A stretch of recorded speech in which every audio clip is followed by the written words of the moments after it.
ज़्यादा से ज़्यादा सुनने में आता है कि बेकसूर को ही कसूरवार ठहरा दिया गया, निर्दोष को दोष लगाकर उसे सजा दी गई, ऐसा सुनने में आम आता है। और लोग भी कहते हैं हम बेकसूर होते, हमें सज़ा मिल गई। परंतु शास्त्र और ग्रंथ नहीं मानते कि बेकसूर को सज़ा मिली। शास्त्र और ग्रंथ ये कहते हैं कि इसने पिछले जन्म में कोई ना कोई पाप किया हो, इस जन्म में तो उसने वास्तव में कोई पाप नहीं किया, लेकिन जो पिछले जन्म का उसका किया हुआ पाप है ना, वो भी सामने आएगा। जब पिछले जन्म का पाप सामने आएगा तो उसके को ऐसे नहीं माना जाएगा। जैसे भीष्म पितामह के बारे में आपने सुना होगा कि भीष्म पितामह जी ने पिछले जन्म में एक सांप को जो रास्ते में से अधमरे को उठा करके कीकर के बाबुल के पेड़ पे गिरा दिया था और वो कांटे में चुभे थे। तो ऐसे ही एक कथा मैं इसके संबंध में सुनाता हूँ कि कई बार हम भजन करते हैं, पाठ में बैठते हैं, प्रभु का भजन करते हैं, लेकिन भजन में बैठकर हम ना सोचते हुए कोई पाप कर बैठते हैं, ना सोचते हुए है? एक तो भजन में बैठा और भजन में बैठकर भी हमारे से पाप हो जाता है। तो उस पाप की गाथा और पिछले जन्म में किए हुए कसूर की गाथा दोनों एक साथ सुनाता हूँ कि क्या हुआ कि एक राजा के घर में बेटा पैदा हुआ, बहुत सुंदर बेटा था, और कहीं से राजा ने एक तलवार खरीदी। राजा ने एक तलवार खरीदी और उस तलवार को ले आकर के रानी के सामने रख दिया और रानी को कहा कि इसको देखना मत, है ये तलवार बहुत अच्छी है और इसको कभी भी देखना ना। परंतु हुआ क्या कि उस राजा के जाने के बाद रानी ने जो तलवार उठाई और उसके हाथ से जो तलवार है वो फिसल पड़ी। तलवार फिसलते ही वो तलवार बच्चे की गर्दन में जा गिरी और झट से एक पलक के होते हुए उस बच्चे का सिर धड़ से अलग हो गया। कितना बड़ा अनर्थ हो गया, एक माँ के हाथ से बेटा मर गया। अब रानी ने सोचा ये कैसे मैंने अपराध कर दिया, मेरे हाथ से मेरा पुत्र मार गया। अब मेरे को एक तो प्रभु कि अगले जन्म में सजा तो देगा देगा, लेकिन इस जन्म में मुझे भी बहुत बुरा लगेगा, बहुत मारा होगा, मेरा तो जीवन बेकार हो गया।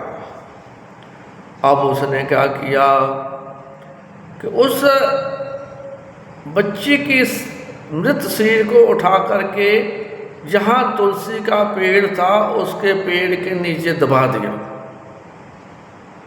वहाँ हर रोज एक ब्राह्मण तुलसी के पत्ते तोड़ने के लिए आता था, मंदिर में अपनी पूजा करता था।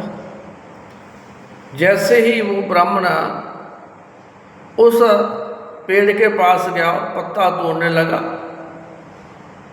रानी ने ऊपर से महल से खड़ करके आवाज़ लगा दी, देखो देखो इस बच्चे ने मेरे पुत्र को कत्ल करके, मेरे पुत्र को मार करके इस गड्ढे में दबा दिया है। अरे बाहर से बहुत जल्दी से राजमहल से सैनिक आए, उन्होंने उस ब्राह्मण को पकड़ लिया और ब्राह्मण भी उस राजमहल का एक मंदिर का पुजारी था, पकड़ लिया। अब जैसे ही पकड़ा ब्राह्मण हैरान हो गया कि मैंने कोई पाप नहीं किया।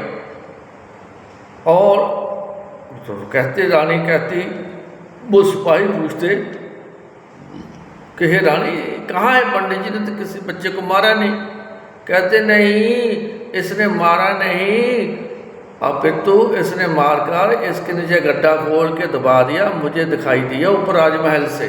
इसने पहले राजमहल में आया राजमहल में आते बच्चा चोरी किया, बच्चा चोरी करके इसने पंडित ने, इस ब्राह्मण ने इसको दबा दिया। वो सैनिक पूछते, रानी इसकी क्या दुश्मनी थी? कहती ये तो मुझे भी पता नहीं, क्या राजे से पुरानी दुश्मनी हो। ऐसा होता भी राजे ने डांट दिया हो, नौकर को डांट देते हैं, किसी को डांटते हैं तो बदला लेने की भावना मानी जाती है। अब राज दरबार में फैसला जो केस लगा तो ब्राह्मण की सुनवाई हुई। अगले दिन ब्राह्मण को बंदी बना लिया गया और उसे अगले दिन जो है वहाँ दरबार में पेश किया गया। तो राजा पूछता है कि ब्राह्मण,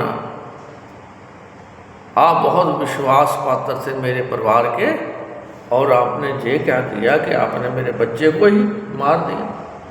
आपकी क्या दुश्मनी थी बच्चे के साथ? हे विप्रवर, मैं आपको बहुत अच्छा मानता था, आप है भी अच्छे, पर ये क्या था कि आपने मेरे बच्चे को, मेरे परिवार को, मेरा सब कुछ खत्म कर दिया। तो वो विप्र बोला हाथ जोड़ के, हे महाराज, मैंने कोई गलती नहीं की, मेरा कोई भी ऐसा आपसे दुश्मनी नहीं है आज तक।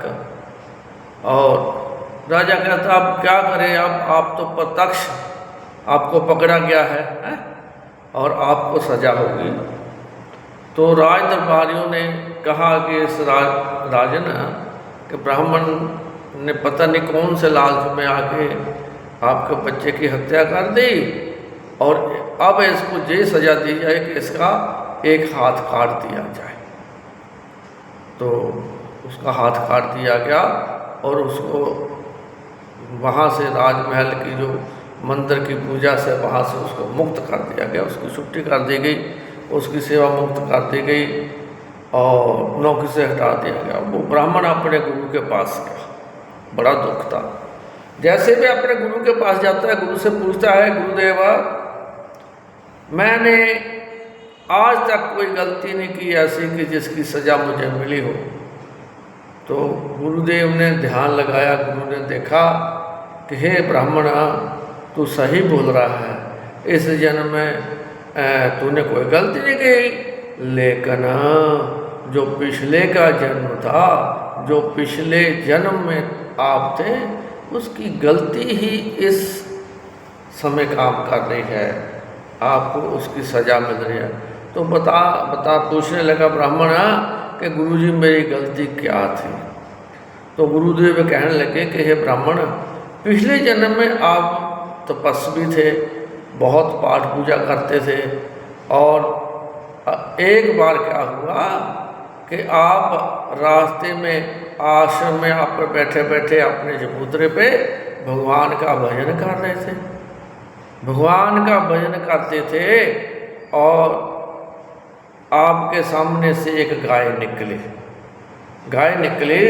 गाय जो थी निकल करके जंगल को चली गई, और उसके पीछे आदमी आए, उसके हाथ में तलवार थी। तो वो पूछने लगा कि बाबा जी मेरी गाय देखी है। तो आपने सोचा कि भजन में बोलना नहीं चाहिए, राम राम जपना चाहिए, आप बोले नहीं, लेकिन आपने एक इशारा कर दिया कि इस तरफ गई है। अब जैसे ही वो कसाई जो था उस गाय के पीछे चला गया, उसने क्या किया, गाय को पकड़ा और उसकी गर्दन उतार दी। जब गाय की गर्दन उतर गई, गाय मर गई, तो गाय के मान ने कहा, हे कसाई, मैंने तेरा कुछ नहीं बिगाड़ा था, लेकिन आज मेरा जो गला काटा है और तेरा भी गला एक दिन काटा जाएगा, वो भी मेरे हाथों से, मैं भी बदला लूँगा। अब क्या हुआ, वो ही जो गाय थी वो अगले जन्म में जो थी रानी बनी, और वो ही कसाई था, वो रानी का बेटा बन गया है। और तुसी जो थे ब्राह्मण पूजा के लिए बन गए उसे गांव में। अब अचानक जो थी, जो तलवार गिरी रानी के हाथ से, तो बेटा मर गया। बेटा कौन था? पिछले जन्म में कसाई था, कसाई था बेटा, मर गया। और वो बेटा मरने से उसको पता चला कि आज गाय ने मेरी माँ बन के मेरे से बदला ले लिया है, और अब आपकी बारी आई। और आपने जो भजन बंदगी करते हुए अपना हाथ जो था वो जिस तरफ गाय गई थी उस तरफ को किया, तो क्या हुआ? आपको भी सजा मिल गई, आपका हाथ काट दिया गया। तो तब जाके आपको समझ आई कि मैं क्यों ना इस जन्म में वास्तव में, हे पंडित जी, आपने कोई दोष नहीं किया, कोई किसी का बुरा नहीं किया, लेकिन जो पिछले जन्म में आपने जो ये रास्ता दिखाया था साथ का कि इधर को गई है, और जैसे ये वो गाय की तरफ इशारा किया था, वैसे ही वो हाथ आपका काटा गया। एक निमित्त होता है। जब ये कथा, पुराने कथा ग्रंथों की कथा समझाने के लिए होती है कि देखो, एक तो पाठ करते समय, जप करते हुए मन कहाँ होना चाहिए? मन जप में होना चाहिए। थोड़ी सी भी क्रिया अलग नहीं होनी चाहिए। हाथ के इशारे ने इतना बड़ा जो पाप का साक्षी भागीदार बना दिया। और जो कसाई था वो भी मारा गया बच्चा बन के, हैं? तो ये जो कथा या प्रसंग होते हैं, ये हमारे जीवन के लिए बहुत अच्छी दिशाएं होते हैं। तो इस कथा प्रसंग से मेरा मन था कि आप सभी लोग अपने पिछले जन्म की तरफ भी झांक लें। इस जन्म में तो अनेका पुण्य करते हैं, दान करते हैं, लेकिन कभी जब हम संकल्प देते हैं ना, कभी ये बात भी कहनी चाहिए, यह बात भी कहते हैं, हे भगवान, इस जन्म में क्या मैंने पिछले जन्म में कोई पाप किए हैं, वो भी मेरे माफ़ कर देना। मेरे बड़ वडेरों ने, मेरे पितरों ने कोई गलती की, उन्हें भी क्षमा कर देना, हे प्रभु। और मुझे ऐसा मार्ग दिखाना कि इस जन्म में मैं आपकी भक्ति करते हुए भक्ति से बेमुख ना हूँ। 87 साल की उम्र में बिरला जी ने इतना दान किया, करते रहे, तो उन्होंने एक शब्द बोला था कि जीवन में भजन सबसे ऊंची से सच्ची बात है। इसलिए भजन करो भाई, और निष्काम भजन, उसमें कोई कामना नहीं होनी चाहिए। तो भगवान की कृपा से आप मंगलमय हो, आपका जीवन अच्छा हो। हरि ओम।